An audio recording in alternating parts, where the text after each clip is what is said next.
Hey everybody, welcome back to the LuckyDog podcast. This is your host, Vengeance. This is your host, Elias Roush. This podcast is sponsored by EliasRoushMedia.com, photo, video, digital media production. Today we are discussing Vengeance. I'm not going to do Batman voice too much because I listened to I don't know how many reviews before listening to this, and everyone did some sort of Batman interpretation, and I'm going to try to be the anti that. I'm going to try to actually do a review without doing too many voices and sounding like an ass the whole time. I mean, you didn't come here to hear me do voices, you came here to hear a decent review, so let's keep it that way.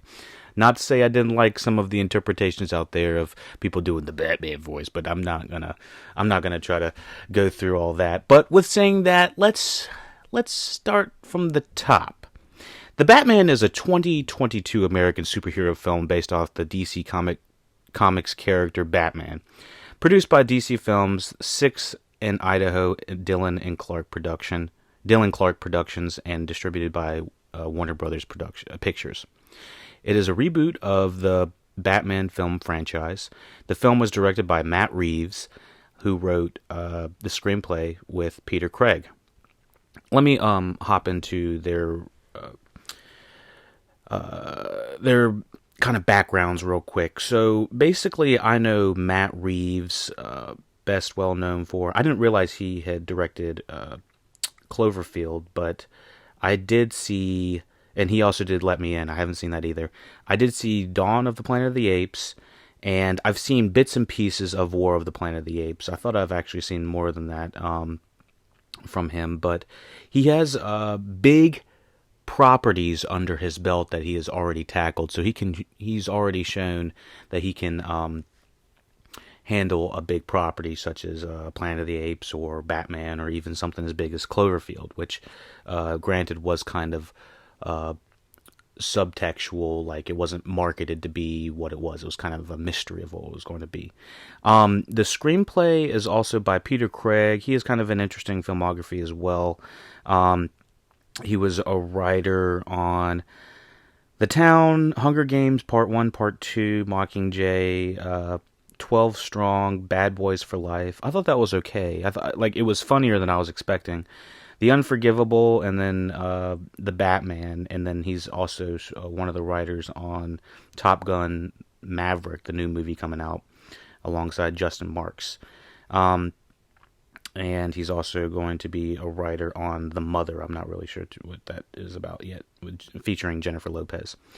So anyways, they have a pretty diverse stronghold of the directors and writers on this. You know, we have the Matt Reeves and Peter Craig of it all. So generally, I think that this would be a pretty good matchup right here, alongside starring Robert Pattinson as Bruce Wayne, and everyone mostly knows him from initially the Twilight series, but he's gone on to be one of the most interesting actors to follow from a story perspective. So let me see.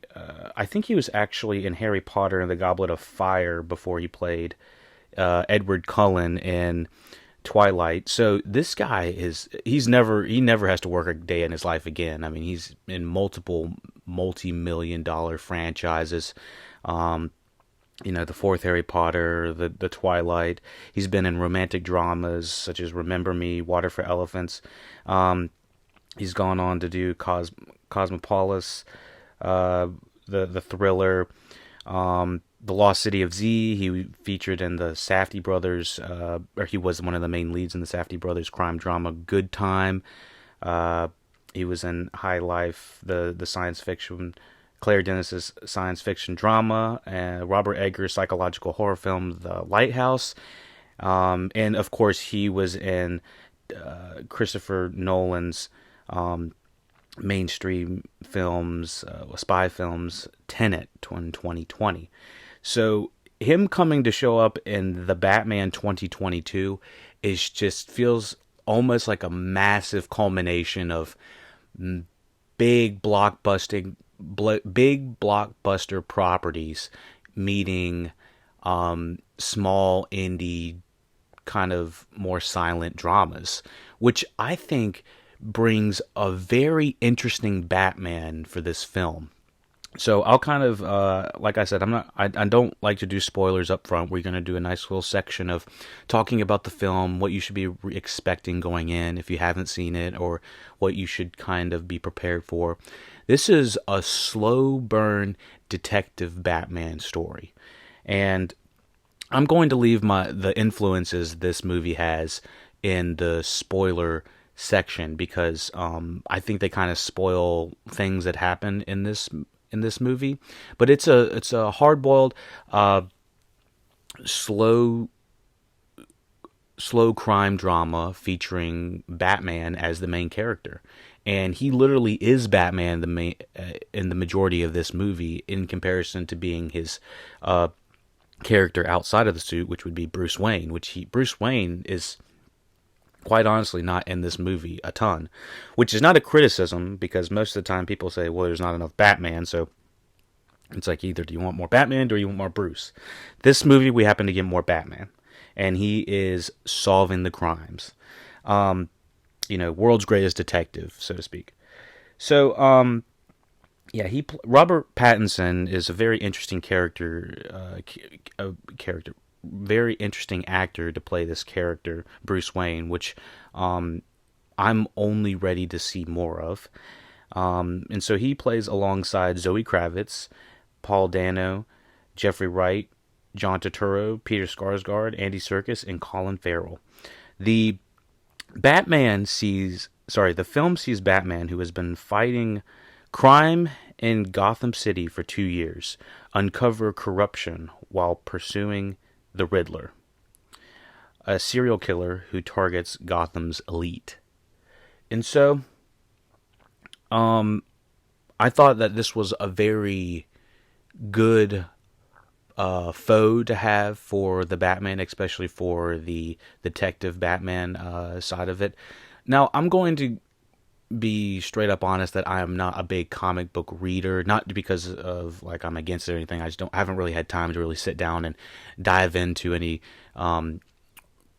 comic books at this point, but maybe in the near future I will. This movie seems to take a lot of liberties from the previous movies of Batman 89, the Nolan films, kind of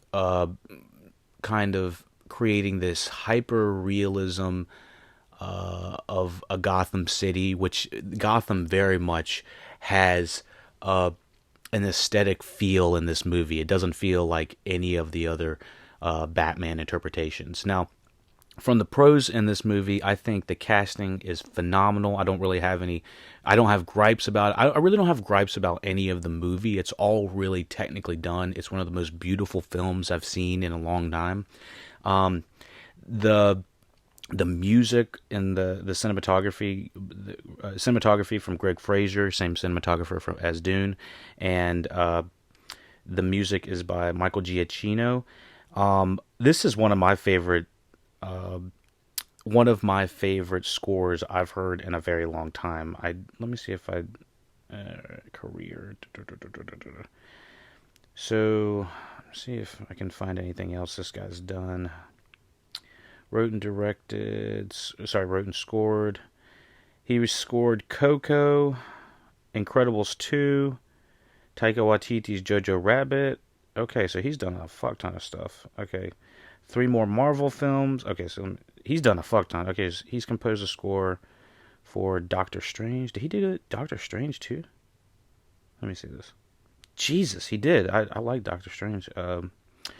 So he did Doctor Strange. I think he did Rogue One. My God, this guy's got a fucking hell of a lot of accolades.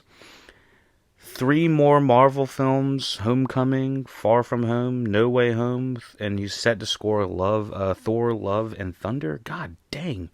Scored Zootopia. Dude, this guy is probably sitting on a mound of money. My God. Anyways, this has a very simple dun dun kind of score, and I gotta say, the intro to this movie, I basically had to change my shorts about 3 times. I was like, oh my God, this is gonna be the best thing I've ever seen in my life.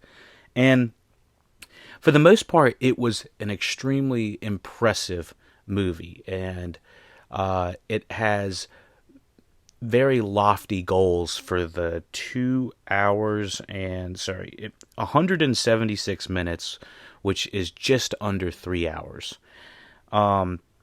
Including trailers, you're going to be in the movie theater for 3 hours. So I did have a quibble with the time. Now, I want to say this kind of up front, that there's so many things about the movie going experience that you kind of have to factor in when talking about a movie that's over 2 hours. And, as, getting older and stuff like that, as an older guy or an older woman or an older person versus a child or a kid, they might have attention span that might not be as good, but it's like we get older. We have to use the restroom. We have to get up and stand and move and let our bodies move and stuff like that, and let the blood flow a little bit. So sitting down for 2.5 hours plus, 2 hours and 45 minutes. I know there have been other movies that I didn't feel the length on it, such as Endgame or something like Far From Home was pretty long as well. But the overarching scale of the movie made it feel like it needed every bit of those three hours in those previous movies I mentioned. This movie feels much more of the slow burn of like a 3 hour miniseries.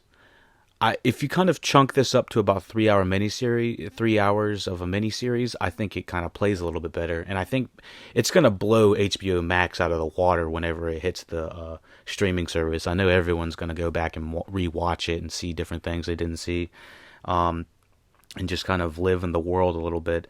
But it's just such a I keep saying slow burn, and I don't mean that in a bad way, but there are certain aspects of this movie that make it feel like they are just lingering on shots for extra long. When I watched it, I was like, okay, this scene could probably be trimmed up a little bit at the front and at the back. I felt like some plots could honestly be taken out entirely.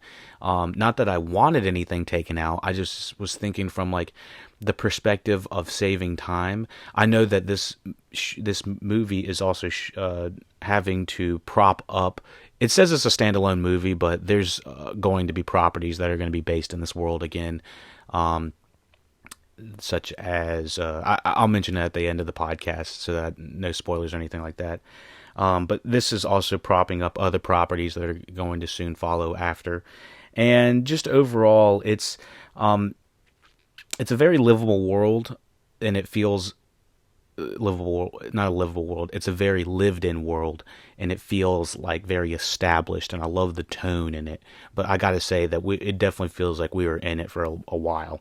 And sitting at home watching a 3-hour mini series is completely different, because I'm laying in my bed normally or on a couch, able to go use the restroom and pause the thing anytime I want, or rewind it if need be, if I miss something, versus if I'm in a movie theater where I have to worry about someone snacking on popcorn in behind my ear and me not being able to get comfortable in the goddamn seats. I don't know how many people were in the movie theater thinking, this fucking seat sucks ass. Like I've been in a couple different movie theaters and that have the reclining seats, and my movie theater does not have that. But even with the reclining seats, it's sometimes hard just to sit there for 3 hours. I don't know how some people are just like super comfortable and not feeling it. My back just gets all out of whack, and I gotta get a nice crack in half between. I did already have a little bit of a podcast of what I feel like could be edited out of this movie. It's gonna transition to that here in a minute, but I did talk about sitting in a theater for 3 hours is completely different than sitting at home. So, I think that people are going to enjoy this movie on a second watch when they're able to rewatch it in a more comfortable environment. So yeah, all the performances are amazing. I don't think any of them. Everyone's going to say, "Is this going to be as good as the Dark Knight?" Well, you got to really put the Dark Knight in another subsection because one, the Dark Knight it's a completely different styled story. Like, it's the same type of Batman. Like, you could probably put this Batman story in between Batman Begins and the Dark Knight.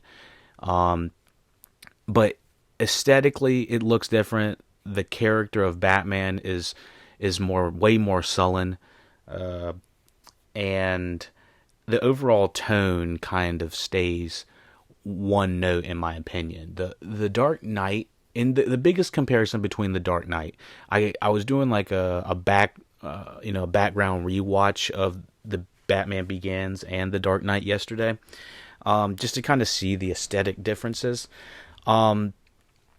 Like, Nolan's films are heightened, or what I would call heightened realism. I don't want to say that they're really campy at all, unless it comes down to the actual costumes of the characters. They generally, the world around them feels pretty real. What doesn't feel real, or what is different in the Dark Knight than what is in the Batman, this Detective Batman movie, the biggest difference, in my opinion, is the beams and lights of levity. There are a lot of not even jokes, just like small little conversations between Alfred and Bruce, or Bruce and someone else, maybe Bruce and Commissioner Gordon, that kind of bring a little bit more levity to the film. And I felt like this movie, over the arching 3 hours, it has beams of that kind of dark humor as well. But around the mid half of the movie, there's just absolutely no jokes. And it's not like I need my Batman to have jokes. I think that I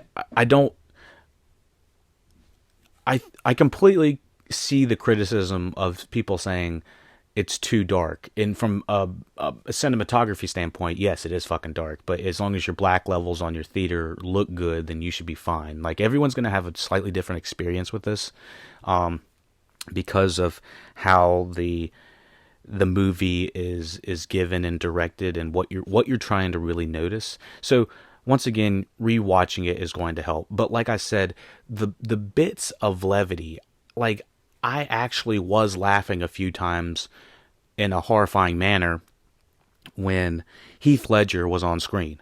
I laughed a few times when Bruce and Alfred have these quips, the I'm gonna say the whole thing was your idea. That was a fucking hilarious sidebar.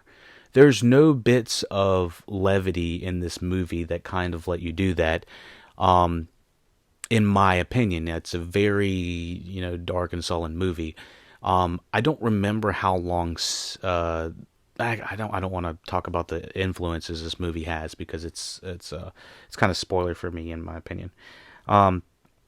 So yeah, the influences are obvious once you point them out. I just don't want to go through that spoilery section yet. So anything else we need to talk about this section? So basically, if you haven't seen the movie, I think you're going to say it's a great movie, but the average person that is going in to see an action flick is going to be a little bit stupid. If you're going in to see Batman do tons of action and whoop a bunch of ass, he does whoop a bunch of ass, and there is decent action. I don't think the action set pieces are better than the Dark Knight, and so that's what everyone's going to say. It's like, and something about that action set piece was great, but it was a little dark, but it was fun.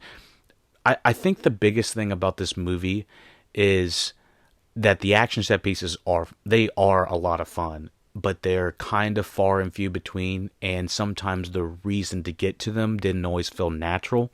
So it did feel kind of like this push and pull of do you want to be a detective noir, or are we an action film? And sometimes it weaves itself better in between those.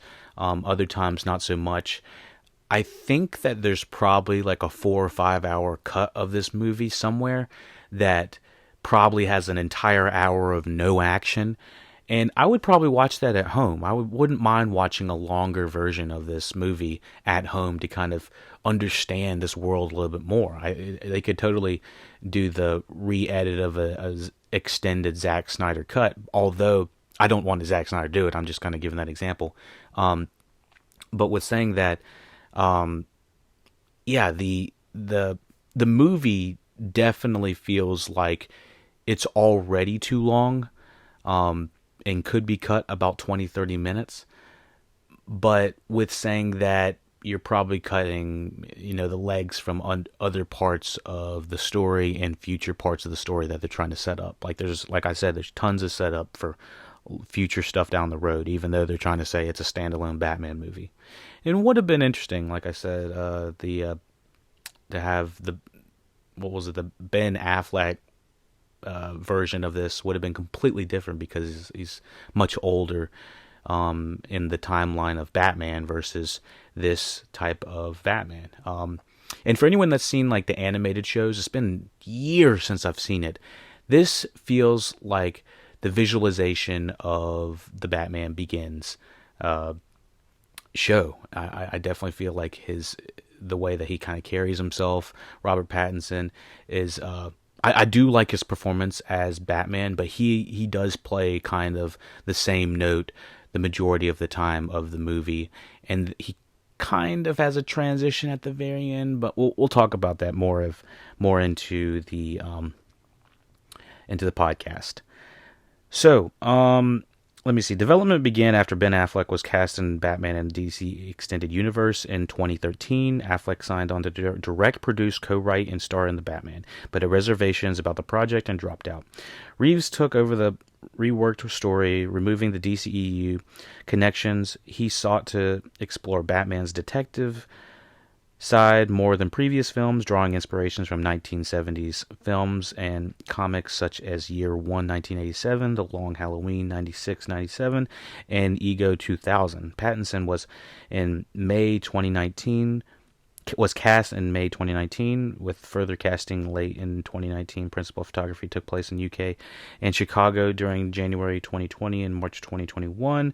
Batman premiered at the Lincoln Center in New York on March 1st, 2022, was theatrically released on March 4th. It was delayed twice from an initial June 2021 release date due to the COVID-19 pandemic. The film has grossed over $258 million against a $185 to $200 million budget, making it the fourth highest grossing film of 2022, and receiving praise for the performances, cinematography, Reeves' directions, editing, visual style, action sequences, and story, though some criticized its runtime. It is intended to launch a Batman shared universe, with 2 sequels planned and 2 spin-off television series in development for HBO Max. I'm not going to say which ones yet, because it's kind of a spoiler. So that's kind of the roundup of the non-spoiler section. I kind of hope that you understand what you're going into now. This is a detective Batman story with some fun action scenes splashed in between.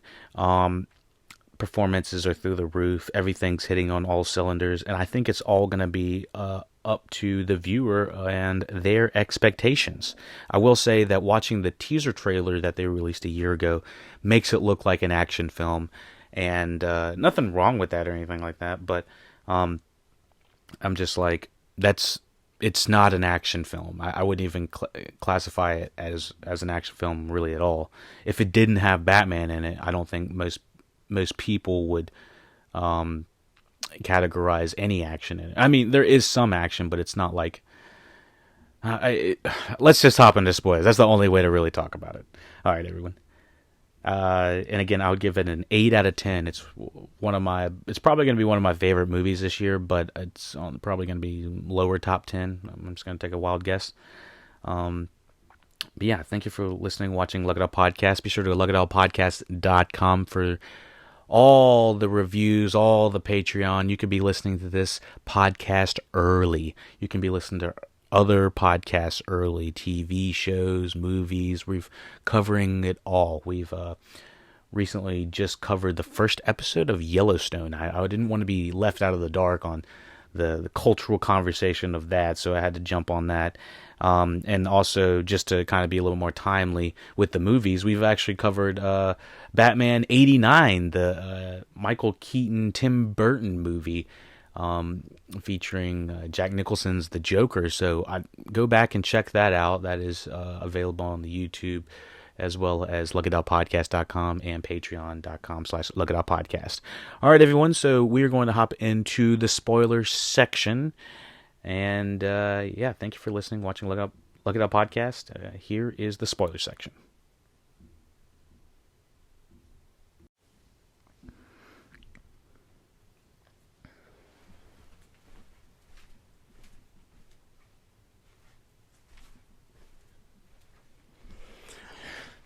Alright, so we're here to talk about The Batman 2022 spoiler section first.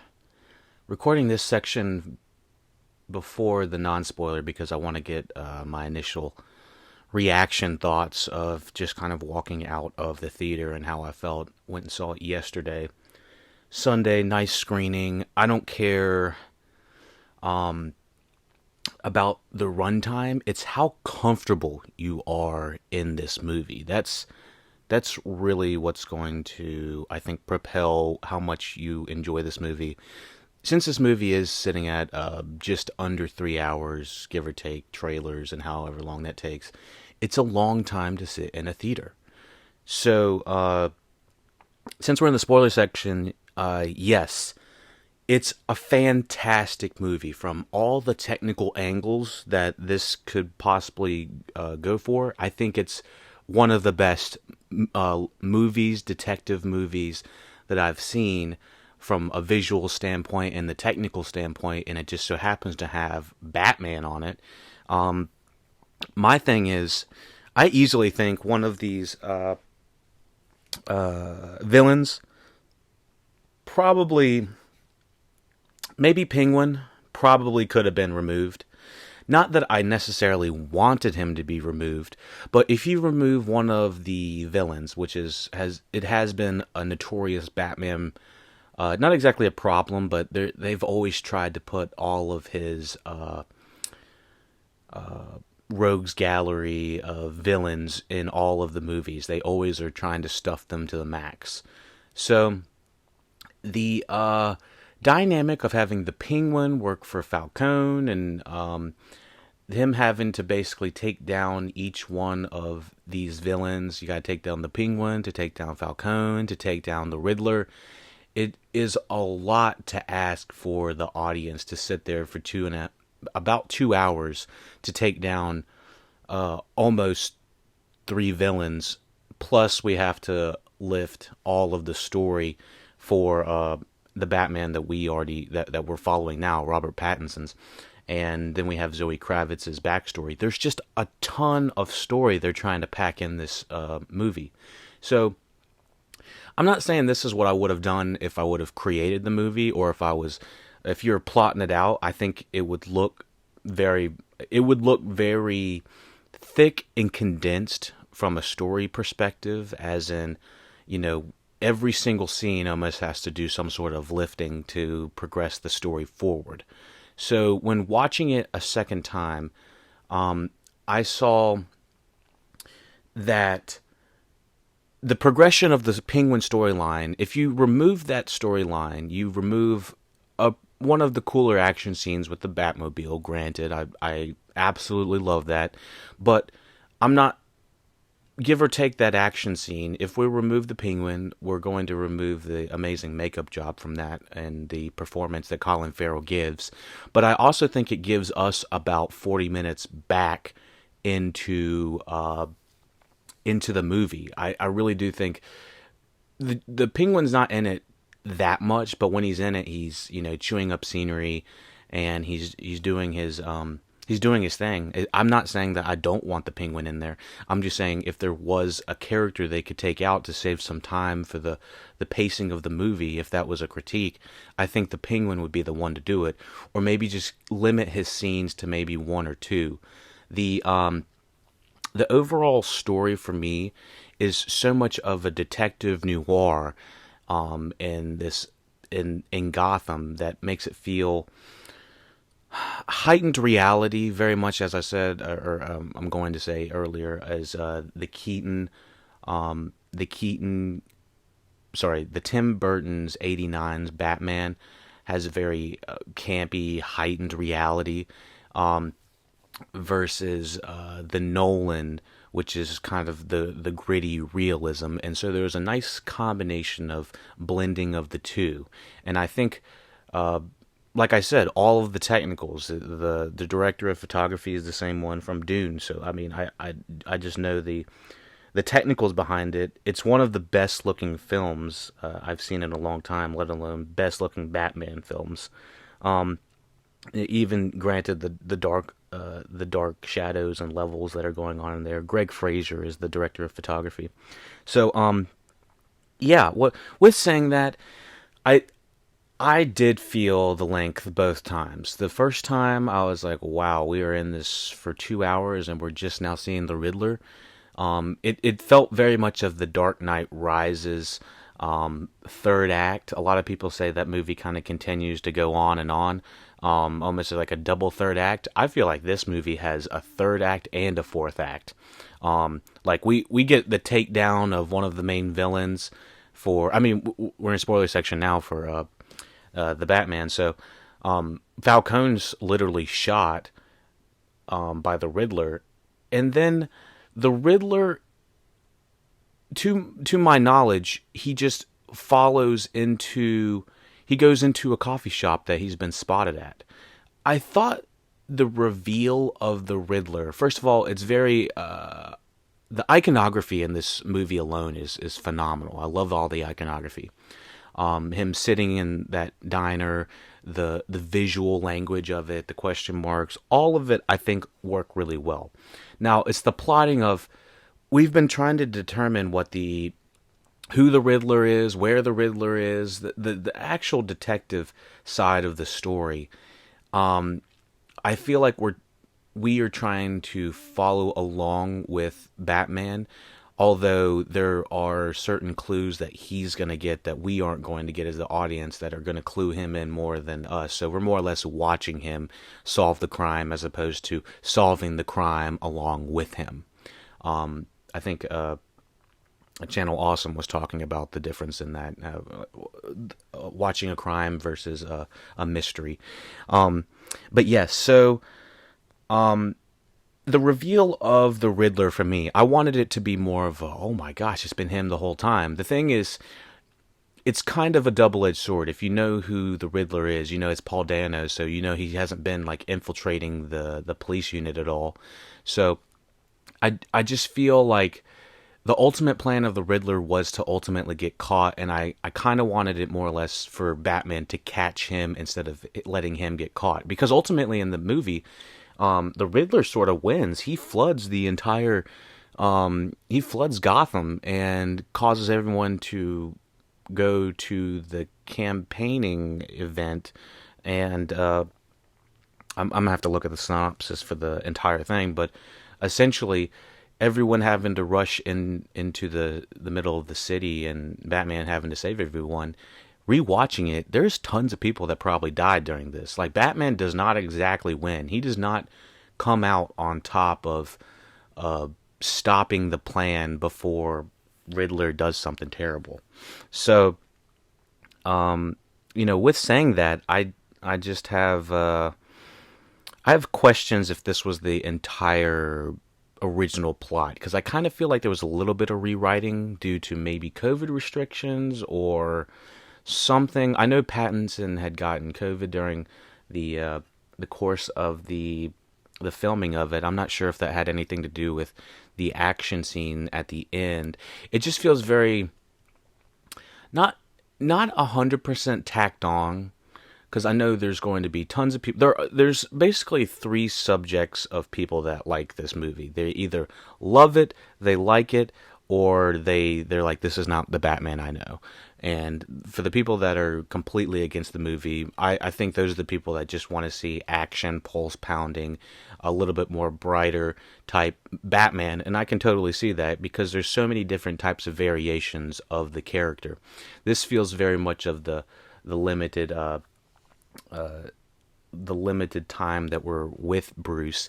He is very dark and brooding and young and trying to grapple and understand his emotions a little bit better. He's not quite as lively as the Nolan versions of Christian Bale's character, where he has to kind of put a facade on of, being the ladies' man and whatnot. But we'll talk. I will have talked about this earlier in the review. I'm kind of doing this out of order, so I'm trying to gear my head up right. I feel like the damn Riddler trying to plan out a plot of a damn podcast. I'm doing this all backwards. So, yeah, let me think about anything else.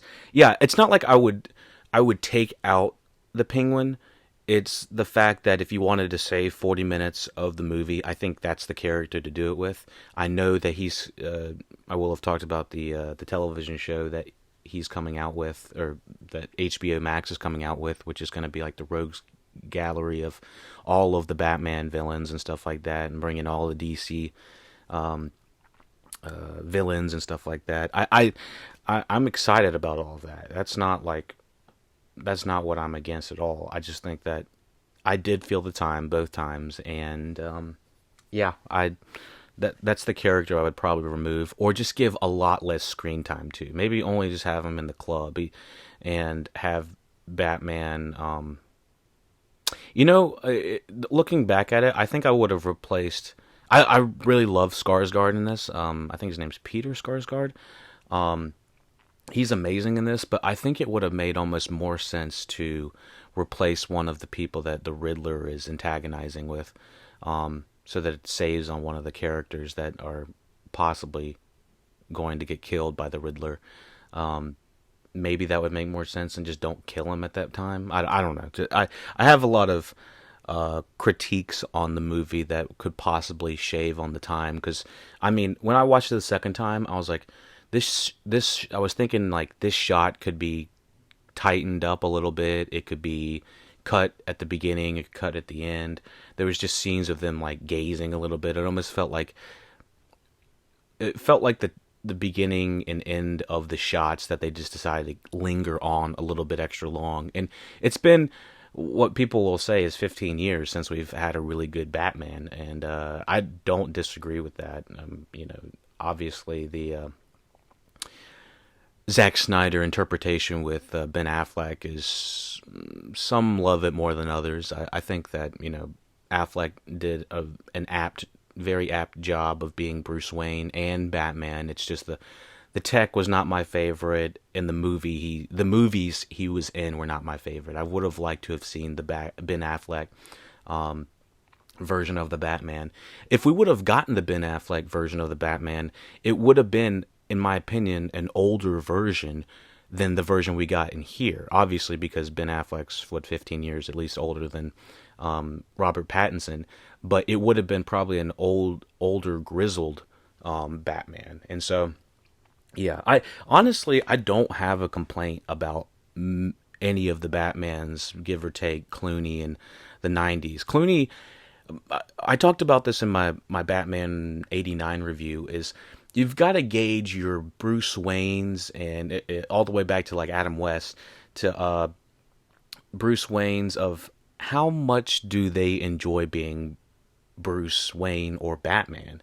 And Keaton and Val Kilmer were a little bit more brooding and mysterious, in my opinion. And then you have on the opposite spectrum, or and a little bit more of Ben Affleck. But even his character kind of teetered in between being a little bit more of a funnier Batman in his latter films with like Justice League and whatnot. So, and then we have Bale, who kind of, when he's sullen and alone, he's, sad Batman. But when he's in the presence of people, he might have, the girls, the money, the helicopters, he's smiling, kind of a little bit of a jerk off, but he's still, it's like, yeah, people would probably still be pretty jealous of him. I don't think that people were jealous of Robert Pattinson's character in this story. He's he very much looks sad all the time. I do want to talk the plot here in a little bit. I'm just kind of doing more of the rambling side of the spoiler section. Anything else I want to talk about off the top before we kind of get a little bit more in depth on to the character?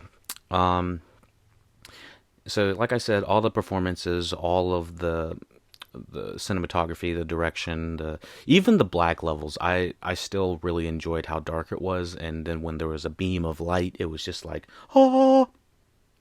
So, anything else from the spoiler perspective? You kind of have to look at this as like a 3-hour miniseries. If you think of it as a 3-hour miniseries, I think it works.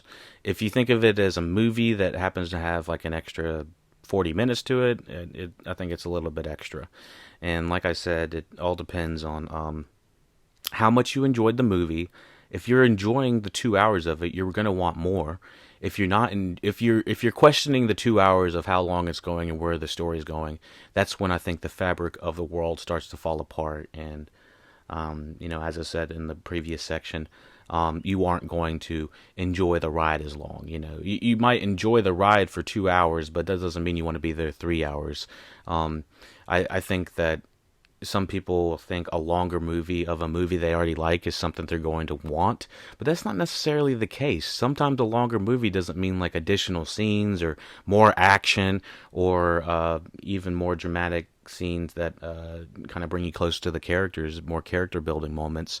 That doesn't necessarily mean that at all. It could just mean that we're following the character for 30 seconds longer down a corridor than normal, or we're seeing additional B-roll of Gotham City, of people looting and stuff, the streets, for 2 more minutes than, additional time. It's really the 30 seconds here, the 30 seconds there of the entire movie that they shave off. It's not like you just take off an entire scene, although you can take off an entire scene. For me, this movie just felt like the scenes lasted longer. For the comparison I have in my head would be to Dune. Dune was a movie I felt like I thought I would want a 3-hour movie for, and I think it was closer to 2 hours, maybe 2.5. And the more I think about it, I'm kind of glad that they didn't do the extended whatever cut release for it, because it might have given me the same exhausting effect I felt during this movie. Now, for me, maybe I'm just getting old and our theater seats aren't comfortable, but I didn't want to sit for 3 hours because I was not really that comfortable. And I've been in other movie theater seats that even Spider-Man No Way Home, which was well into 2.5 hours, and I thought I would want more of that, I was still uncomfortable in those seats. So, something Netflix and all these streaming services are not going to have to deal with are people complaining about being uncomfortable. If you're uncomfortable in your own home, then that's your own fault. You change out your chair. You don't normally blame the movie, or blame the movie theater and the experience. The experience is going to be tacked on to when you go to the actual theater, which everyone knows, but it's just something that I was mentally thinking about how it affects your experience. Because when you're watching television, when people were watching Squid Games, that was not someone's complaint that Squid Games was they watched the whole thing in like 8 hours or something like that, and they were uncomfortable the whole time. No, they weren't going to complain about being uncomfortable or having to use a restroom or any of that. For me, it just makes all the more sense of, let's just do an intermission. I am almost I'm almost down for intermissions to come back. Give me a 5-minute intermission. Maybe that's not even enough. Maybe a 10-minute intermission. I don't know if that's crazy. Let me go refresh my beverage. Let me go use the restroom, and let me get back in the seat after stretching my arms and legs out for fucking 5 minutes. It just feels like it makes way more sense theatrically if you're going to have us in there, and that way you can push another, the back end of it. When I was, the back end of the story, when I went and saw Star Wars, the orchestra, the live orchestra was playing while it was playing. So you got to hear like the live music while they were showing the movie on top of them, projecting it on top of the orchestra. That was phenomenal. I enjoyed the hell out of that. And plus, there legitimately felt like there was an act break right in the middle of Star Wars when they're, approaching the Death Star. It was a perfect place to put an intermission. And I was like, I'm kind of down for this. I don't know if I'm just getting old now and, in my old age, I'm like, I need an intermission. My bladder's about to blow. It's like, I don't know what, I need a goddamn double whiskey shot. I just was like, I'm kind of down for bringing the intermissions back. The more I think about it, because going back and watching the movie, the Batman, I'm like, yeah, there is a perfect place at the 2-hour mark for there to be a 5-minute act break, and I honestly was kind of down for that. And I don't know, something to think about in the future. What else? Yeah, the movie overall, like I said before we get into the plot and everything, it was unexpected, I think, and because I'm not so versed in the comic book realm, I think I'm enjoying it and appreciating it probably more than the average moviegoer. I think the average moviegoer is going to be expecting a little bit more action in their Batman. And not to say that this doesn't have action. I think the action in this is shot really well. I just don't think that there is an action scene like the ones in The Dark Knight, because it's obviously going to be compared to that. Just because we've seen action to the scale of The Dark Knight, it was shot so wide, bright enough that where you can see. It was kind of funny with the Joker. Paul Dano's the Riddler is very self-serious. There was not a time I thought I was going to laugh at him or something like that, laugh with him. Although Heath Ledger plays the Joker kind of maniacal, he still has this like, I'm still kind of like laughing with him a little bit because he's got these super dark jokes. I don't think the Riddler has dark jokes. He has riddles, and I don't really find them that funny, I guess. But yeah, so that's kind of where I'm at. I'll give a little bit more synopsis in it when we are talking about the plot. Alright, everyone, let's hop into the plot of The Batman 2022. For 2 years, reclusive Gotham City billionaire Bruce Wayne has been the vigilante Batman and has developed an alliance with the Gotham City Police Department and a trusted bond with Lieutenant James Gordon. On Halloween, Mayor Don Mitchell Jr. is murdered by a serial killer calling himself the Riddler.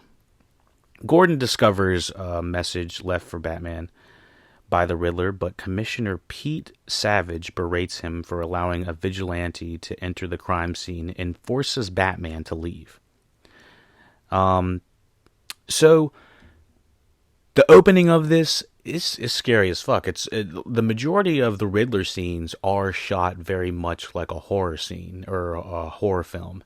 And, it's like the peeping Tom of them all. They're watching people from across the street through binoculars, and you see this family that you think is getting murdered, and you realize it's the campaign guy, Don Mitchell Jr., and his son is acting like he's killing them because he's in a Halloween costume. And then so his son and his wife leave to go do Halloween festivities.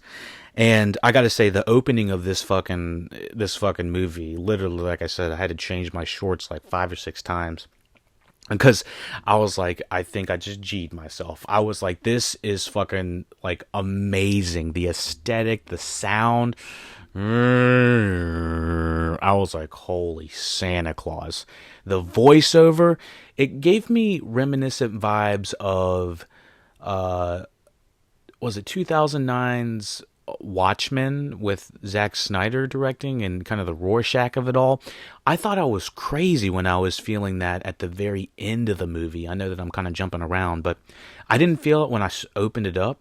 But at the end of the movie, I was like, holy shit, this feels like Rorschach. And Rorschach in that movie is kind of supposed to be loosely based off of Batman, but more or less like a cynical version of him. And so it's kind of funny how they're like influencing each other. So yeah, the aesthetic, the darkness, the sound. I've never been more scared of duct tape sounds. Just it's just like, oh my gosh, this is horrifying. The Riddler's looks like a goddamn gimp, and it's just like sitting in someone's house in the fucking shadow. I was like, get out! I was fucking freaking out. And so seeing this guy get beat and bludgeoned with like a carpet remover thing, I was like, what the fuck is this? I didn't even understand what it was until the very end of the movie. And so I was like, okay. So this is going to be fucking dark. And so we see Detective Batman almost instantly in action. We see how the cops don't exactly trust him. He's still very much new on the scene, and they're like, hey, whoa, you can't even come on the crime scene yet. Versus if we're back in the Dark Knight, they basically just immediately allow him on the crime scenes and allow him to do shit, So this movie feels very much in between The Begins and the Dark Knight. For me, it does, and it is year 2. So soon after and also Commissioner Gordon is Lieutenant Gordon in this. He hasn't been bumped up to Commissioner yet. Obviously, there's nothing bad to say about Jeffrey Wright's Commissioner Gordon. He's just a phenomenal actor, and he really can't do no wrong. Soon after, the Riddler kills Savage and leaves another Batman for him. Sorry, another Batman. Leaves another message for him. So the Riddler is just kind of going on this killing spree, and you're like, God dang, this guy is like relentless. And the types of murders this guy is doing are pretty gruesome. Like, they're like Saw type, 7 type, Jigsaw-esque traps that he's got these people in. I'd say the only thing that is a little bit anticlimactic about the riddles a little bit, like seeing like the campaign manager, you find out he's been like bludgeoned almost to death. He's had his thumb removed. They have to go get this thumb drive. This is kind of darkly comedic joke, which I thought was kind of funny, but they don't really touch on the funny stuff ever again. Really past, I feel like, thumb drive. I don't know, maybe 30 minutes in. Jeffrey Wright's just, holy shit, man. He's always calling Batman just man because he doesn't know his fucking name. But anyways, let me see. The kills are savage. When I had heard that it feels like Seven and Jigsaw going in, it is kind of like they are trying to find Saw or Jigsaw, but it's not like the people that he's taken, I don't feel like they ever have a chance, or do we ever really care about them. The thing about when the Joker took the hostages in the previous movies, I felt like those people were kind of established in the world a little bit more. So, like, we saw the newscaster. We saw the guy that was wearing the Batman suit at the beginning of the movie. I know that they weren't like super main characters, but the people that the Joker took, which I don't think he took tons of people. The Riddler in this movie takes a lot more lot more people than the Joker does. The Joker, when he takes those people, you kind of do feel like those people might have a chance in some sort. That was my feeling when I was watching this Riddler. I was like, okay, these people are just like instantly dead. There's no way that this Riddler even gives them a chance to get out of what's going to happen to them. And it might be a cause because this was a PG-13 movie and it desperately is trying to be a rated R movie because they basically have to blur out the movie every time someone's bludgeoned or beat or something like that.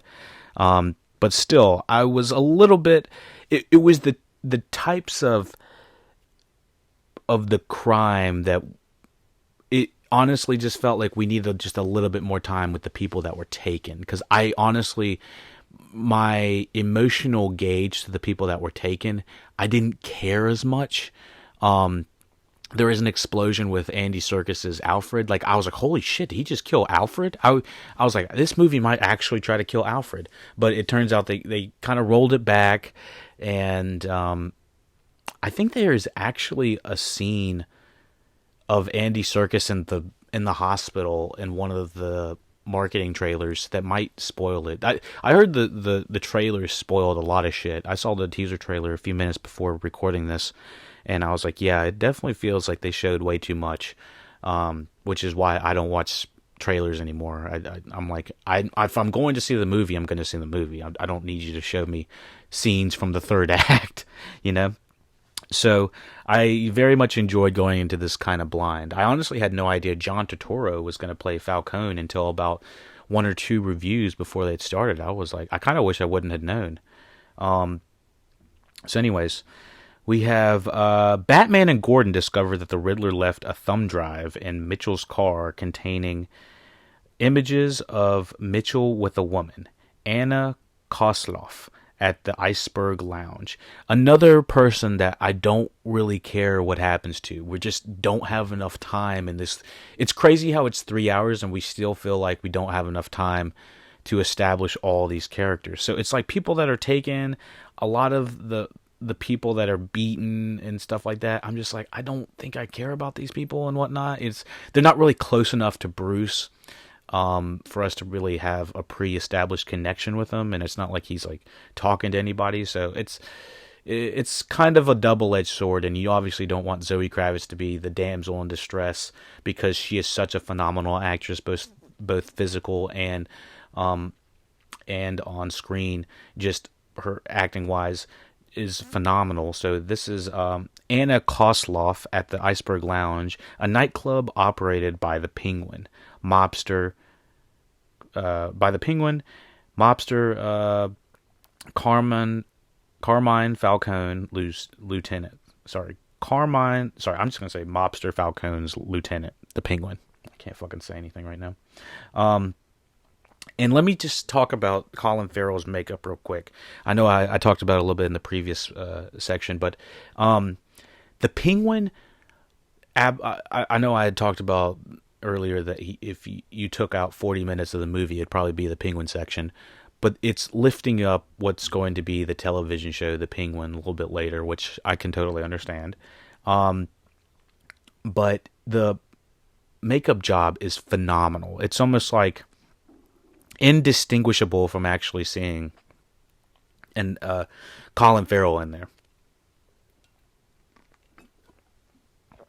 So, when the Penguin pleads ignorance, Batman notices that Selina Kyle, Annika's roommate, works at the club as a waitress.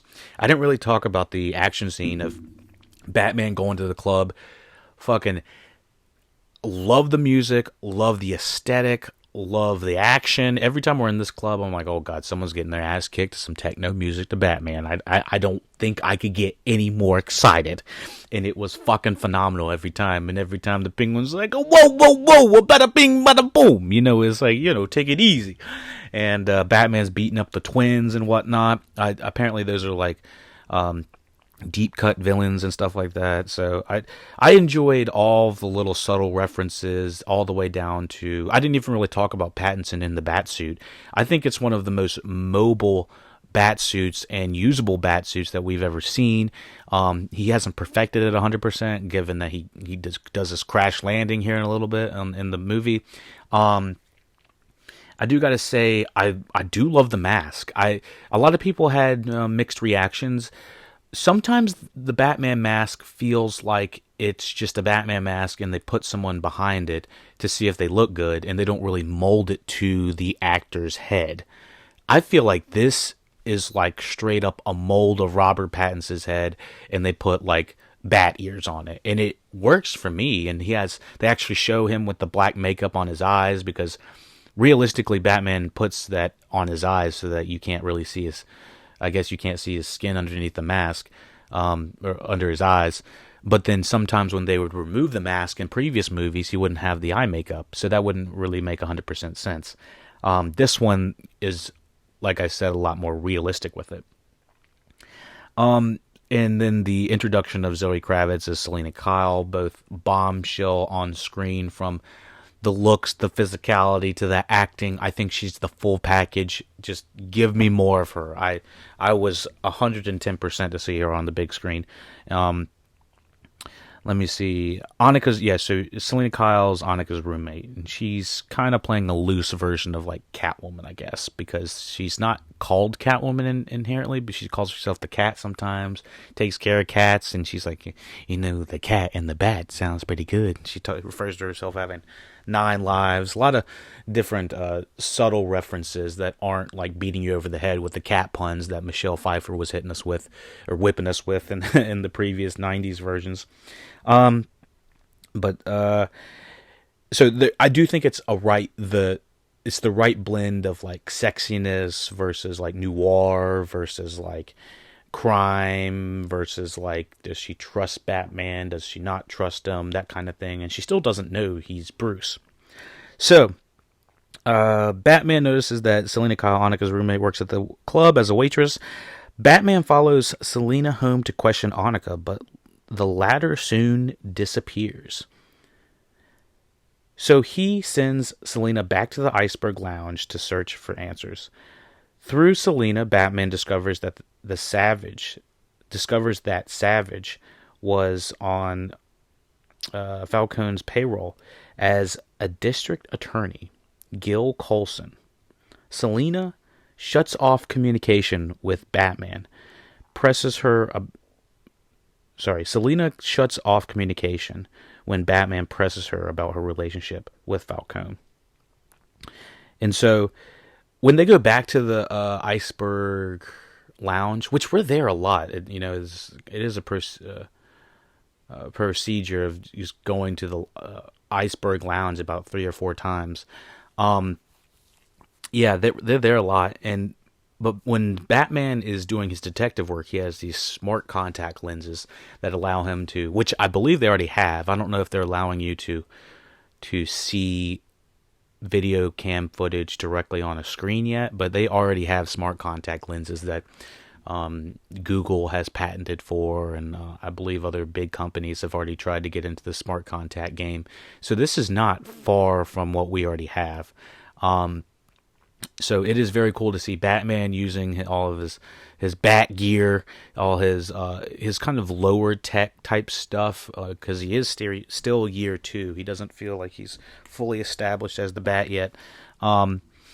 So yeah, I did enjoy the tech in it. I like how he's using it on Selina, and they're having a lot of chemistry.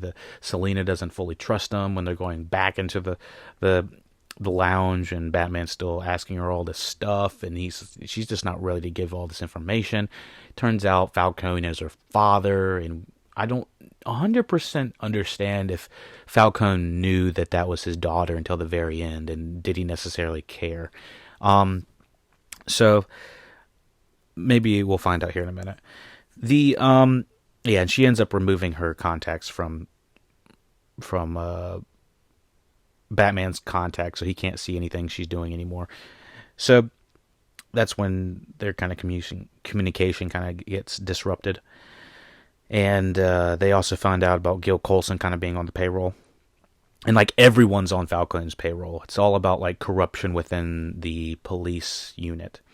And I think we would care more about this if we understood the police unit just a little bit more. It's weird because I feel like we almost could have gone for more time in this movie, but the more time would have had to been to dedicate to the 30 people that get killed or obliterated in this that I feel like we don't really understand or nor care about. Like Annika, all of the Riddler's people, a little bit of I know people were giving this movie credit for not showing the death of Bruce's parents, which I don't necessarily need to see that, but I did enjoy seeing Bruce and his parents just kind of like a day-to-day kind of thing, just to see what their life was like a little bit, as in they had in the Batman Begins. I wouldn't mind if they had just like to see what it was like to be a young man, because there's so much references to other people,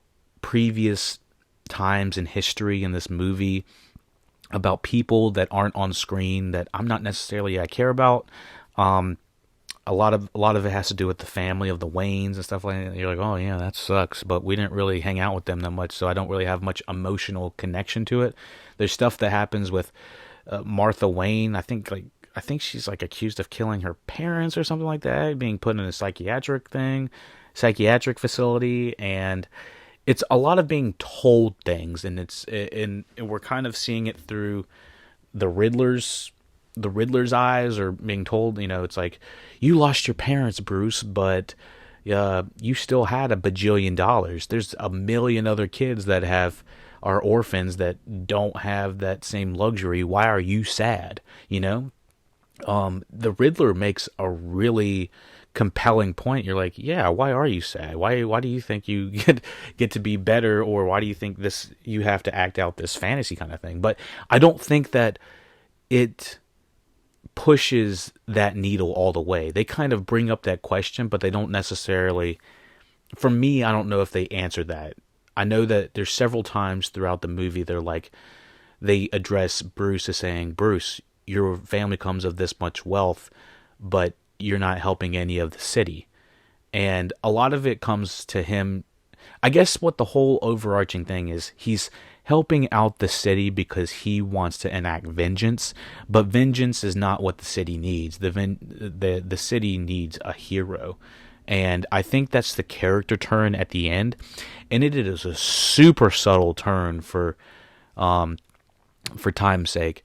I just feel like he doesn't understand that until he's beating the living sack out of this guy on the bridge at the campaign thing, and the guy's like, who are you? And the Batman's beating him, and the guy's like, I'm vengeance. And Batman's like, fuck, that was my line.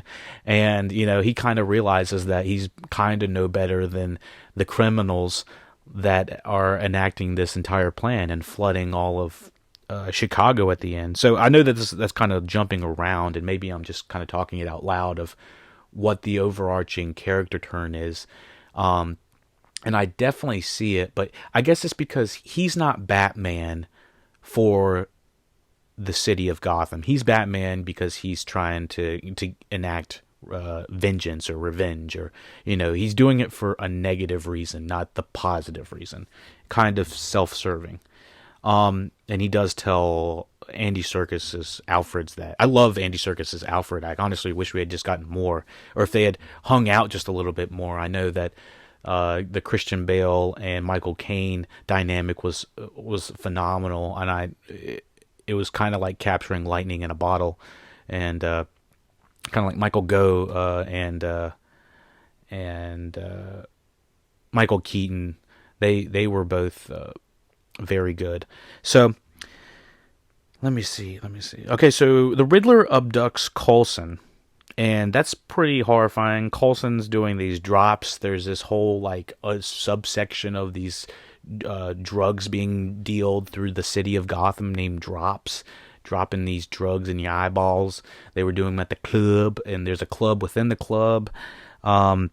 And that's where Coulson's found. Catwoman basically gets him out of there. Or Catwoman is talking to him, getting all this information out, trying to figure out where Annika is. And Coulson eventually waddles out to his car and then is captured by the Riddler in his truck. Riddler straps a bomb to his neck, tapes him up, get that tape, and then you can't really see what's going on because they're always doing the focus shift and blurring it out. Because I guess it's PG-13, you can't see somebody getting a bomb strapped to them, but you can see it actually happen. I don't really know what the rules are for PG-13. What is too much? So this Coulson guy, played by Peter Skarsgård is always having to bust out the tears. I always feel so bad for Peter Skarsgård. I feel like this guy is always tortured in movies. So he's just like, he comes to the decision. I'm kind of fast forwarding through the funeral, which they showed the funeral car wreck in the teaser trailer. What the fuck is wrong with y'all? WB, you don't need to show all this bullshit. They literally show they show Coulson exploding. They show Coulson driving through the funeral. And if I had watched the teaser trailer or any of the marketing material, I could have told you exactly what was going to happen. The entire scene was basically shown out of order in the marketing of it. I was honestly surprised that they showed so much. I was like, that's bullshit. Y'all don't need to do all that. So yeah, I was just like, this is ridiculous. The Riddler abducts Coulson, straps a timed collar bomb to his neck, and sends him to interrupt Mitchell's funeral. When Batman arrives, we do have like a pretty interesting scene with Falcone and Bruce before all this happens. Bruce he's being very sullen, talking to nobody really, and thinks he sees Catwoman or he thinks he sees Zoe Kravitz, Selena with Falcone. It ends up not being her, but they end up having a little talk, and the Penguin's like, bada bing, bada boom, and then they end up walking into the funeral, and then that's when what's his face, the Vengeance guy that is at the end of the movie shows up, is at the funeral, and he's like looking at Bruce at that point, and Bruce is, he is Bruce Wayne at this point because it's broad daylight, and he's like, do I know you? And he's like, don't worry about it. And Bruce walks away, starts talking to the campaign manager. The campaign manager's like, you really haven't helped the city that much, and you got $1 bajillion in a fucking massive ass city, or sorry, a massive ass tower alongside a lot of money. So, yeah, it's pretty. It's pretty apparent that the only thing he's doing for the city, what I can tell, is just kind of showing up to events, kind of showing up when he has to, when Alfred's telling him to, but he's not giving back in the way that the city really needs it. The city doesn't need vengeance, I think. The city needs a hero. And so, they need a hero! I'm not going to do that. Let me see. Okay, so when Batman arrives, so the car busts through the fucking funeral and almost kills the kid of the campaign manager from the first act. And the campaign kid the kid of the campaign guy is basically like a proxy for what Bruce was, or still kind of is. It may possibly be the future Robin. I know some people were talking like, hey, Bruce can take that kid under his wing and be a Robin. I don't know about all that. But Bruce is constantly saving this kid throughout this movie. So either as Bruce or Batman. So he saves the kid. We find out it's Coulson, and even in the same scene before Coulson goes through, they're like, where's Coulson? Where's Coulson? Then all of a sudden, bust through the thing, bust through the window. And the Riddler apparently might be at the funeral as well, or it might be someone that's dressed as the Riddler. Sometimes it's hard to tell. Car busts through. Coulson comes out. They're having to do riddles, and they get on a phone call. They're on a fucking phone call with the Riddler. I will say the phone calls were a bit much. There's like 3 or 4 phone calls, or we see the Riddler on some sort of digital device over the course of maybe 4 or 5 times in the movie. And I think we might see him on the cell phone just as many times as we see him in person. I'm not sure how I feel about that. Some of them were like news reports about the Riddler is doing something again. Check this out. by the way, it's really fucked up. And it's like, okay. And they're just playing these like when I think the next guy is taken after this, and I think that's when he gets the rats on his head and rats in his arms or something, and just attached to rats. And they show it on the news. I'm like, what the fuck? I don't know about all that.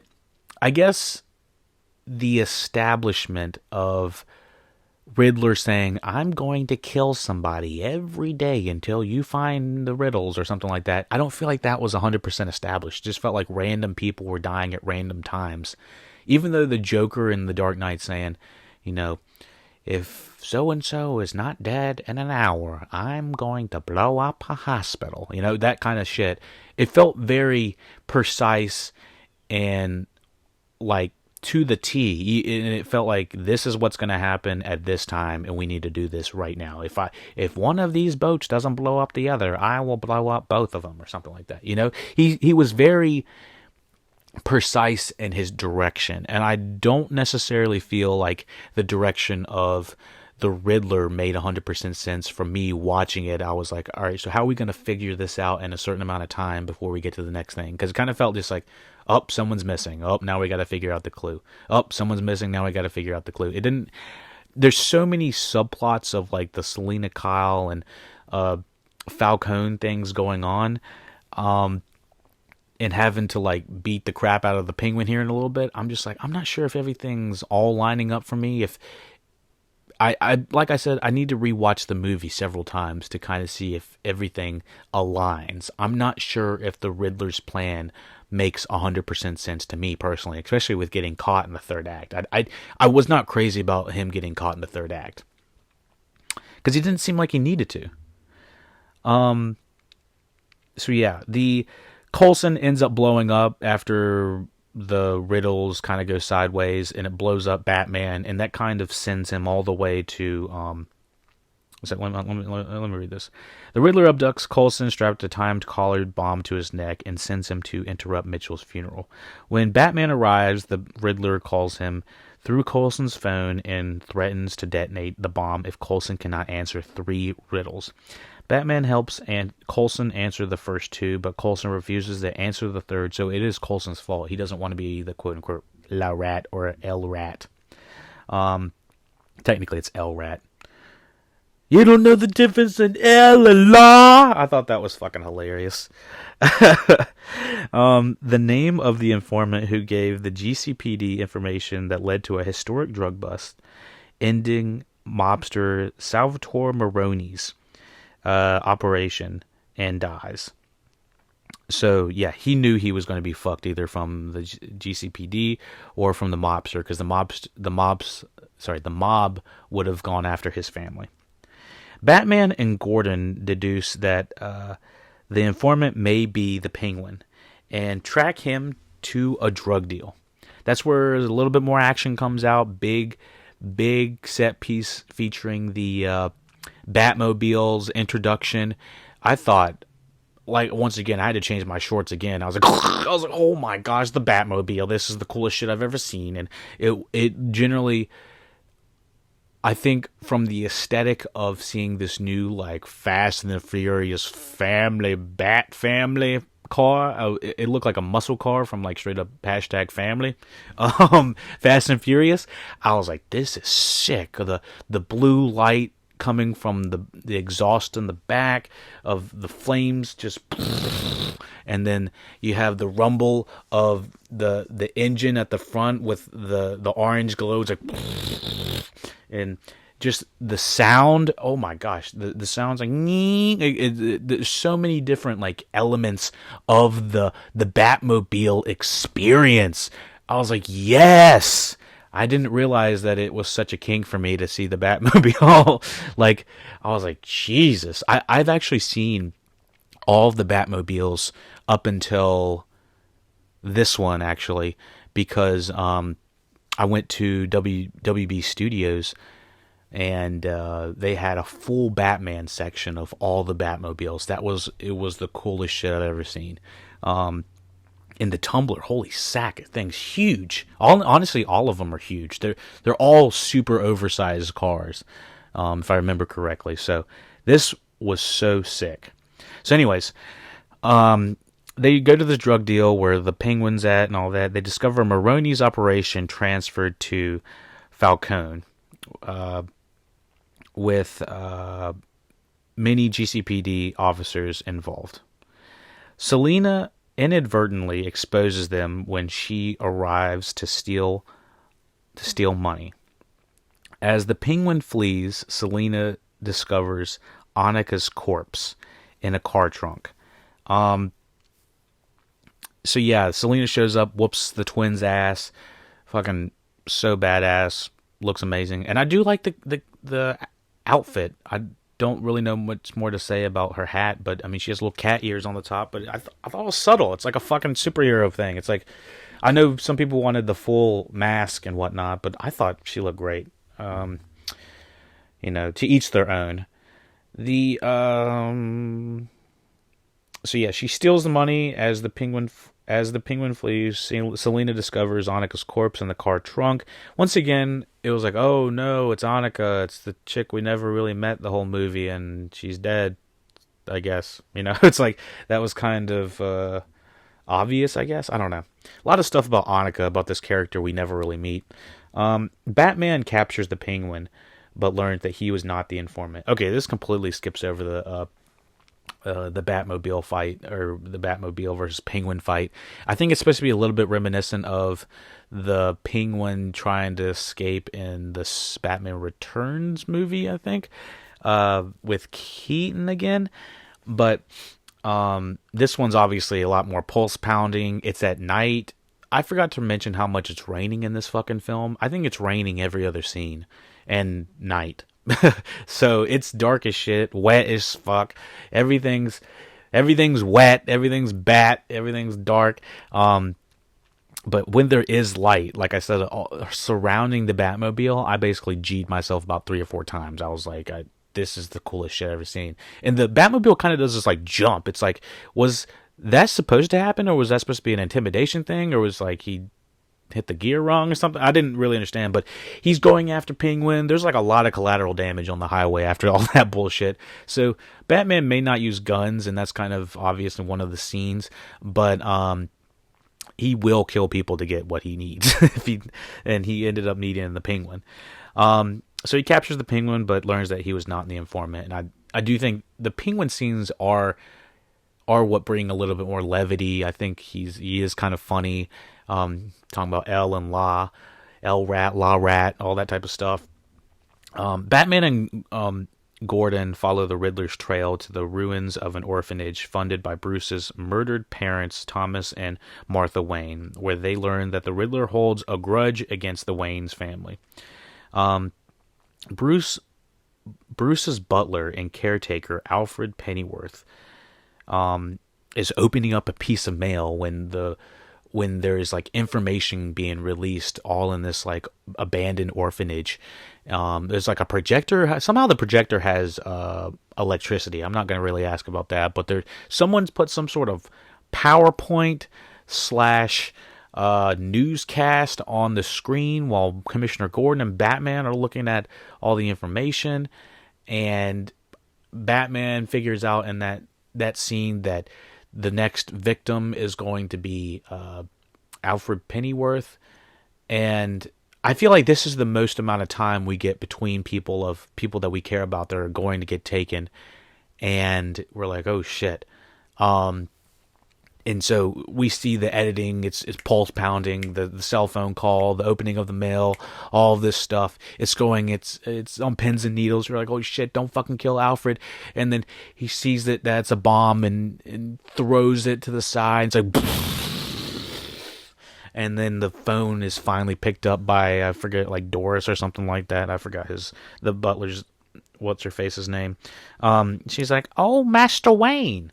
Oh, he's like, tell Alfred to get out of the house. Don't open the mail. Don't get in and do the thing. The Riddler's coming over in the bomb. You gotta do the thing. And then she's like, oh, but Master Wayne, it's already happened. And She's like, I've been trying to reach you this whole time. It's like, what? What? You mean Batman has all this fucking tech and he has no idea that his house has been exploded like an hour ago. So, like, it cuts to a wide shot and then you see, like, Doris is in there with firefighters and all that stuff. And I think it does cut to the hospital almost immediately. And if you see a hospital generally in most films or TV shows, that means the character is going to live. If you see the body not completely decimated, or if it's, you basically have to see the body torn apart to understand if somebody's dead or not. Otherwise, they're keeping that actor, they're keeping them doing something. And so we have Andy Serkis still in the hospital, almost an hour and a half into this movie or something like that. So, like, god dang, that was crazy. So, the Riddler holds a grudge against the Wayne's family. Bruce's butler and caretaker, Alfred Pennyworth, is hospitalized after opening a letter addressed to Bruce. And I gotta say, Alfred Pennyworth deserves goddamn respect. He talks, Bruce talks so much bullshit to him. He's like, you're not my father. You don't know me. You ain't like me. You don't understand what my life is like. And it's like, Alfred is like, I have been basically your surrogate father since you were a child. And me personally, as someone that's been adopted and that understands the family roles and dynamics, that it's not always what blood that determines who you are. I'm very much a firm believer of, the environment you grow up in is what you're going to kind of adapt to and learn from. And so if Bruce is impressioned at such a young age of like 6 or 7 or whenever his parents died, that Alfred would be so much of his father and his friend that I don't think he would ever be as an asshole to him as like this. Like, maybe in really intense conversations, he might say, you're not my father, but he would still listen to him like a father. He would still listen to him like a best friend. And I think there needs to be a little bit more respect on Alfred Pennyworth's name. So, yeah, the Riddler then leaks evidence that Thomas, who was running for mayor before he was murdered, hired Falcone to kill a journalist for threatening to reveal embarrassing details about Martha's history of mental illness. That was kind of interesting too, but I kind of do feel like if we had just a hinge or maybe a 15-minute intro, or just subjugate 15 minutes of the 3-hour movie to understanding the Waynes. We didn't even have to see them die. In my opinion, I just think that living with the Waynes for whenever they were, for however long, 5 minutes, 10 minutes, we would have got to understand them a little bit more, and maybe understood that there was some sort of some shadiness happening with Bruce Wayne's father and his career. And so Bruce, who grew up believing his father was morally upstanding, confronted Alfred, who confirms the allegations but states... The Riddler then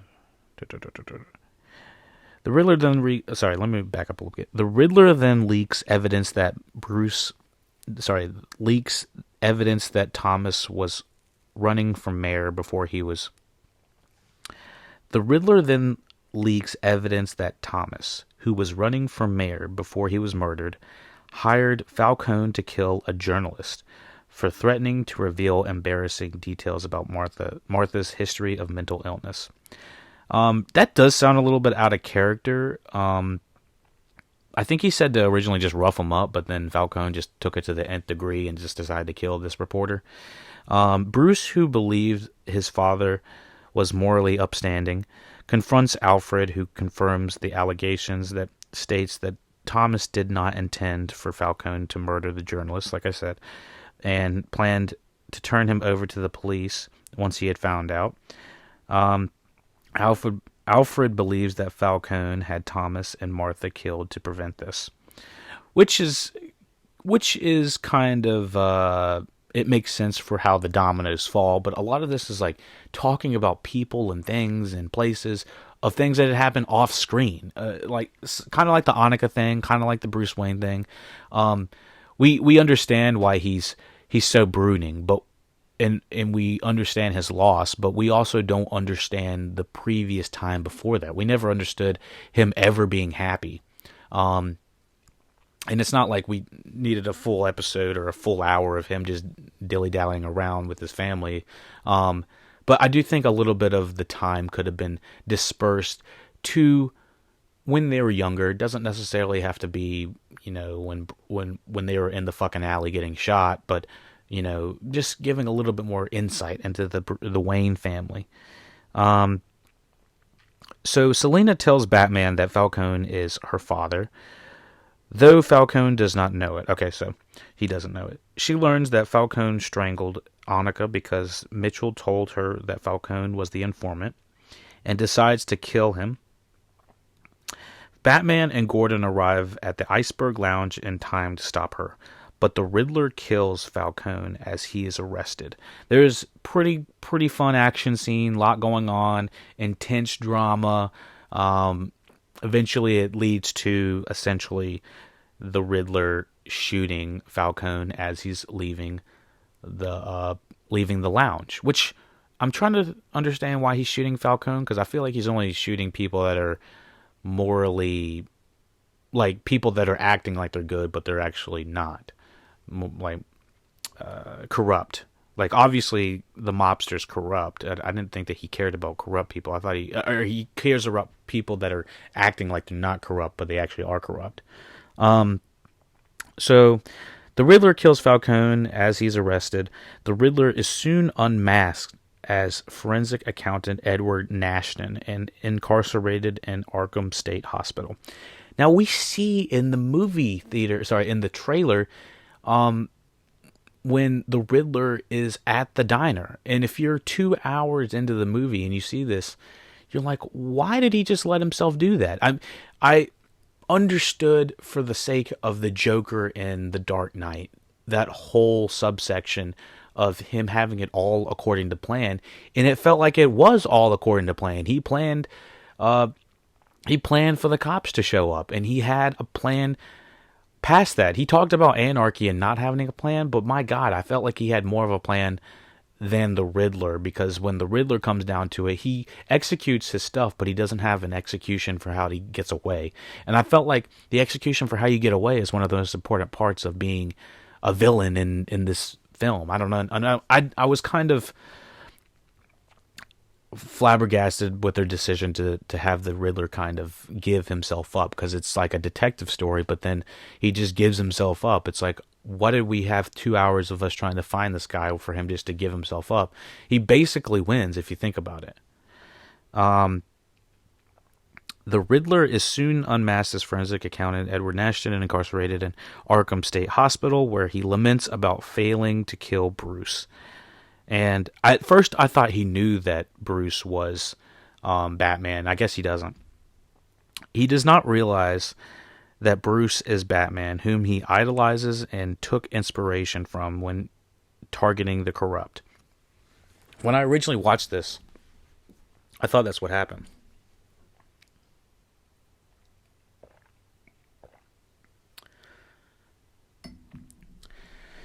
Nashton proposes a partnership, but Batman rejects him.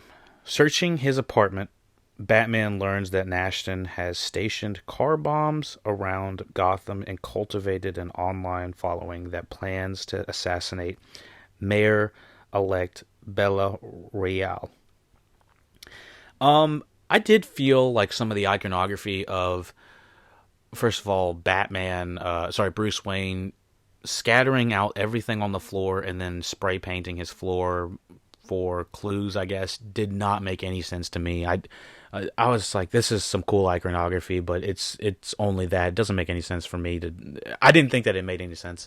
And then, again, the Riddler kind of does the same thing, of doing this full plan where he's carved out the entire cityscape onto his floor and covered it with a carpet, and the carpet is the same, what, Ripper, whatever it's called, is the same tool that was bludgeoned to kill the first guy in the first act. So you're like, okay, so this is for a big act reveal of, you know, understanding what the full plot is. I was like, this is so weird. It felt like a little bit of rewriting, in my opinion, had happened for this final act. So yeah, he finds out when he rips up the carpet in one of the murdered, one of the places where the crime had happened, that there's car bombs going to go off all over Gotham City, basically going to fuck everything up. You know, this is no bueno for anybody, and it's going to. The car bombs are going to go around Gotham, and the Riddler cultivated an online following that plans to assassinate Mayor-elect Villarreal.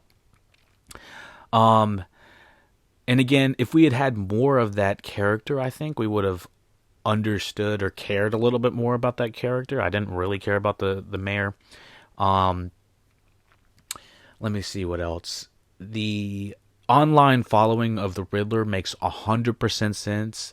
It's almost like kind of like this incel / QAnon / cultivated following. You see another one of the videos that the Riddler had produced. He's like, hey guys, thanks for the detonator information, and I think we're gonna have a really good turnout, Joe. So thanks for liking and subscribing. It's like, oh my gosh, it's a little bit it feels like it touches so close to home, because it feels like we have these type of crazy people these days. It's online, and I don't have much to say about that, but it definitely feels like it hits home a little bit much. He's a streamer. The bombs destroy the breakwaters around Gotham and flood the city.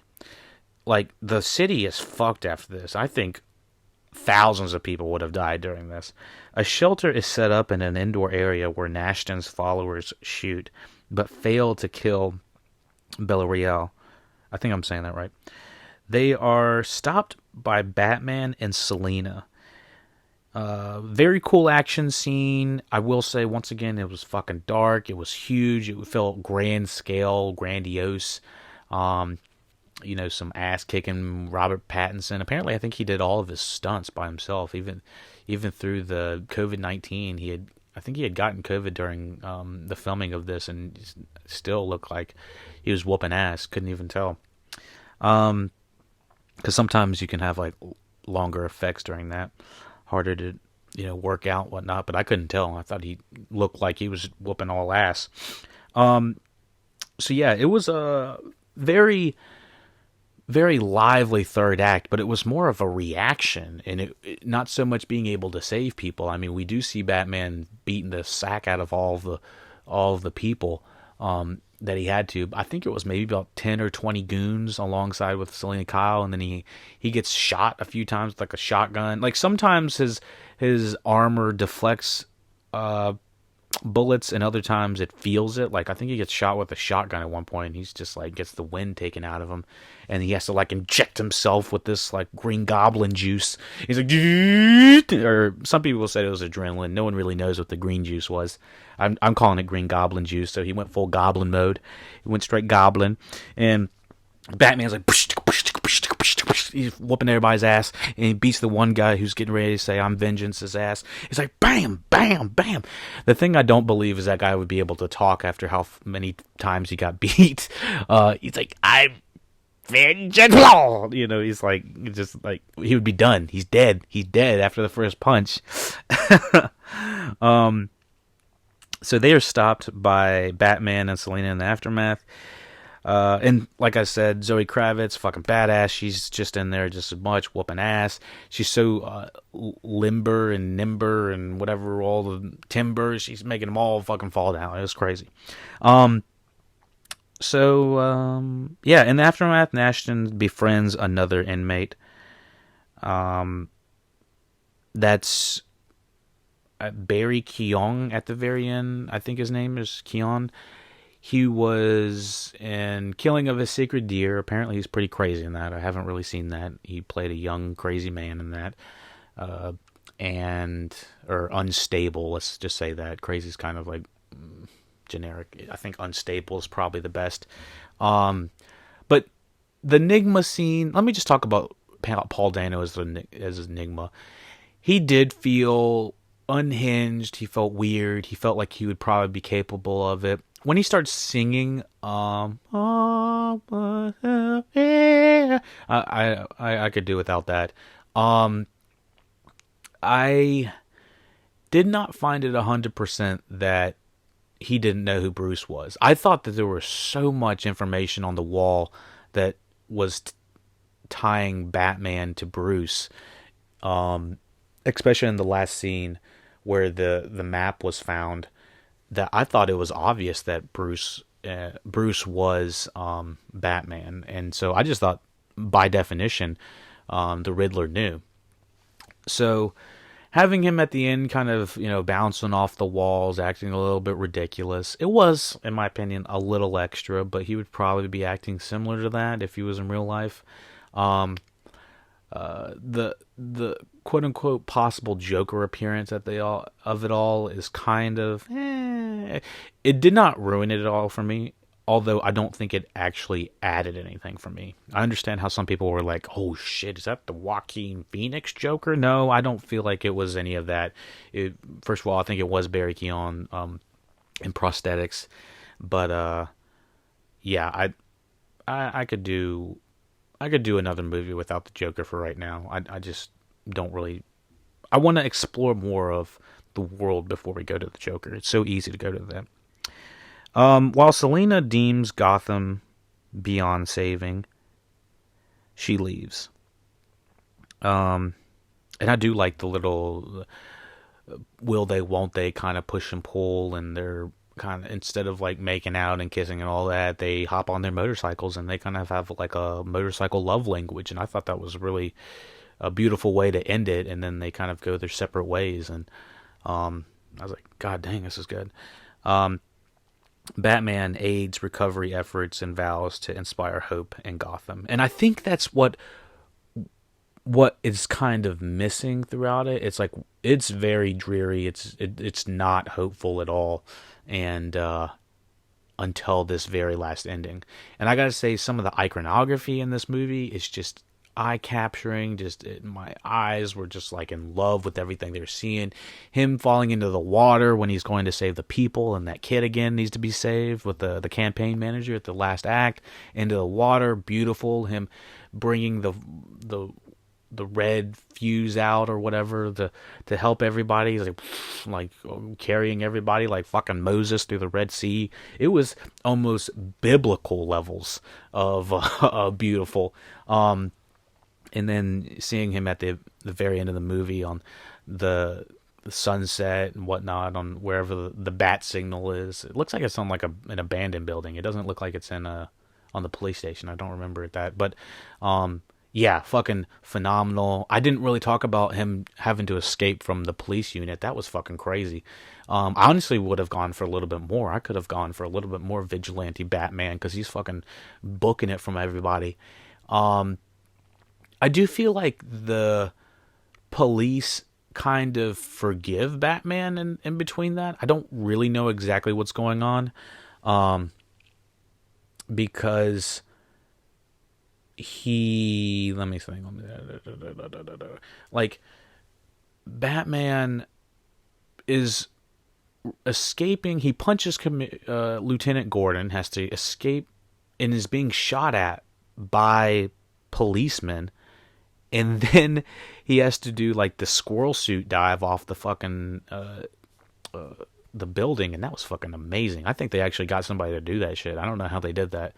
And then we see Bruce, go full squirrel suit and try to make it clear under a bridge. And I think he actually releases some sort of parachute that gets caught on the bridge, and that's what gets snapped and causes him to roll. But I was like, the practical effects in that, the blending of that, it was fucking amazing. I was like, and he looks like he's in pain too. So it's kind of it feels like there's maybe a little bit of time in between that could have been, if it was a TV show, he would have had to go back and like soak in a tub or something like that, getting like the Daredevil coffin thing where he's fucking like getting all better, healing all of his muscles. But because after that, I was like, Jesus, he's not going to be able to fight shit after this. But he seemed fine.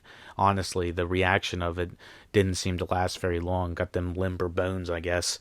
But yeah, I was just like, this is the action in it. Like I said, I could have gone for that action scene to go like 5 minutes longer, or just kind of keep up the pacing in it. So, yeah, I really enjoyed the Batman 2022. I know there's talks about sequels. The Batman is intended to be the first of the new Batman film trilogy, establish a Batman-focused shared universe separate from the DCEU. Key cast members signed on for future films November 2019, December 2021. Pattinson said he had ideas for developing the Batman character in further films, while Clark said the Batman would lay a foundation for future films to build upon. Pattinson and Reeves expressed interest in introducing Robin and feature the Court of Owls, Calendar Man, Mr. Freeze, or Hush as villains to the sequel. I hear that this actual villain of the Riddler is kind of like a blend of Hush and the Riddler, so, and a little splash of the Joker. So I'm not 100% sure what the Hush villains like, so I might have to go back and check that out. But yeah, it's supposed to spin off to bring in the Penguin. It's funny how I feel like the entire time that they were producing this, they were like, this is the standalone Batman movie. It has nothing to do with all those other Batman stuff, nothing to do with the Joker, nothing to do with all that. And what are they doing? Spin-off! Immediately after the Batman 2022 is found to be a success.